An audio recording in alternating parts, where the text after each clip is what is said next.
my question, sometimes you come into rooms and or the venue and well, okay, 99% of the time the atmosphere is going to be pretty good. You're walking in there, you got that energy, but there's that 1% of that time where you might walk in and it's like, okay, it's a wedding or a funeral. How are you on icebreakers? And what's an example of one of your best icebreakers? Well, not one of your best, but one of your favorite icebreakers. Yeah. So something that I do that I usually have to go over with coordinators and planners ahead of time because it's not what they're used to and working with a lot of like friend and family member officiants is once everyone's lined up and ready to go for the processional, I always say that I come out first before the processional even starts. So I come out, I welcome everybody. Any announcements that need to be made, right? Like planners always want me to say like where cocktail hour is or where the reception is going to be or where family are supposed to meet for photos after the ceremony, all that stuff. I do all that stuff at the top because I think doing it after the ceremony kills the vibe, right? Like I want everyone to leave the ceremony going into cocktail hour on a high. I don't then want to like go through a list of announcements after we've had that experience. So I do that at the top. But doing that at the top also allows me to sort of set the tone for everything that's going to happen and to set expectations too from like all the guests who are present.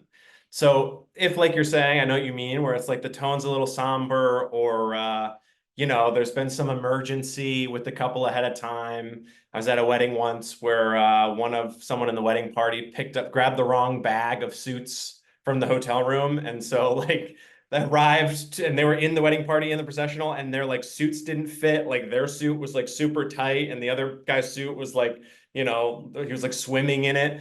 And that like became a big thing. There wasn't time to go back and fix it. So we go into the ceremony, everyone's like feeling really tense.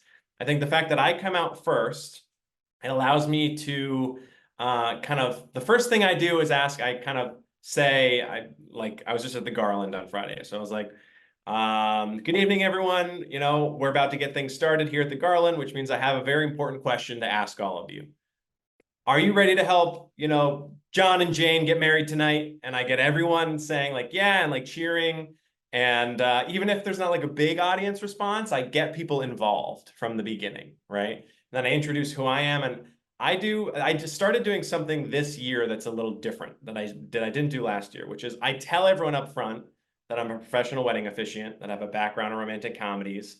And to commemorate the couple's wedding day, I'm now going to share their romantic comedy with all of you. And I'm like, does that sound fun? And that usually gets everyone really excited.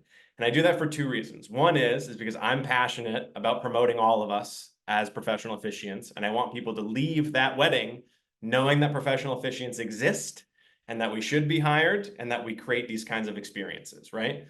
And the second is because it gets everyone excited about the ceremony that's about to happen, right? So I've now created an expectation of who I am and what I'm going to do for everyone during the ceremony and how, this ceremony of this couple is going to be framed through the lens of romantic comedy and we're going to have fun telling their story. And so then after the processional, from the moment I say, please be seated to when we start the ceremony, everyone's leaning in a little bit and they're kind of already excited about what I'm going to say. And I think that kind of helps set the tone and to sort of address what you said about like how sometimes you just got to turn things around or the vibe's a little off at the beginning.